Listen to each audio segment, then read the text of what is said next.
Thank you, Mr. Chairman. I declare a personal non-pecuniary interest for both the proximity of my parents' home to the Davis site and that I'm a member of the Davis Members Group. Core Strategy Policy CS12 Davis Airfield Strategic Development Allocation states that Davis Airfield is allocated for strategic employment development. Development will be permitted where it is demonstrated that it does not adversely affect the existing or future potential general aviation operation of the airfield.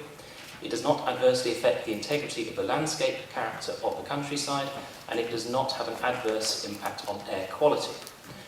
The ARIT report under 4.1.2 effects on the airport operations states that the future instrument landing systems, there will be no credible RFI radio frequency interference risk.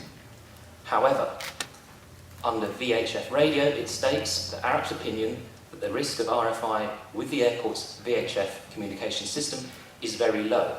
That is not the same. It states very low, it does not state that there is no risk.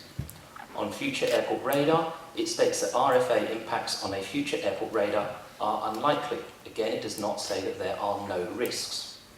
Under 4.1.3, effects on aircraft, magnetic deviation heading, it states a light aircraft that taxied over or within a few metres of the HVDC cables could experience significant compass deviation, approximately minus 25 degrees to plus 100 degrees an hour, whereas a light aircraft flying at low altitude over the cable, for example at a height of 30 metres, would experience a compass deviation of less than half a degree.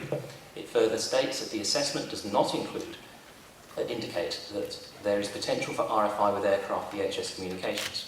This might be the greatest for aircraft taxiing in close proximity to the converter station, but may also be marginal for aircraft ascending or descending from the northeastern end of the runway, where aircraft would be some 300 metres from the converter station. One must remember that Davis Airfield, also an airport, is competing against all other airfields in the country for business. Any introduction of risk or out-of-the-ordinary experiences for pilots and companies could result in the airfield becoming less attractive and therefore may well be adversely affect the existing or future potential general aviation operation of the airfield. If we are to make the airfield less attractive, we risk the future of general aviation at Davis, and that is something that none of us should support. There are further risk impacts. It states under the Maritime and Coast Guard Agency MAST, it states that the Arcadis assessment concludes that because of the separation distance between the Maritime and Coast Guard Agency MAST and the proposed development, there be little risk of RFI, and ARIT concur with this position. Again, this does not state that there is no risk with the Maritime and Coast Guard Agency. ARIT on the Arcadis report under wind impact states that the report does not comment on spatial extent lateral of wind shear in relation to key criteria that are relevant to aircraft operations to and from the airport. Turbulence is not explicitly considered and should be expanded on in the assessment. The Arcadis assessment does not appear to consider the type of aircraft frequenting the airport runway. The report does not detail a risk assessment in terms of the likely frequency of occurrence of key impact scenarios that might have been based on application of the available wind frequency data. It is unclear, therefore, how the overall hazard classification has been arrived at, which is understood to be low risk of impact. Again, does not say no risk. The report lacks an explicit risk assessment combining, at least in qualitative format, aircraft type, building aerodynamics, ambient wind conditions and building weight convection with operational aspects pertaining to the airstrip, for example, takeoff and landing. I therefore have concerns regarding the building's impact on continual aviation, and the approval of this planning application would almost certainly increase an element of risk, even if small, to both general aviation and the MCA. In addition, I am concerned that Britten-Norman continues to oppose the proposals.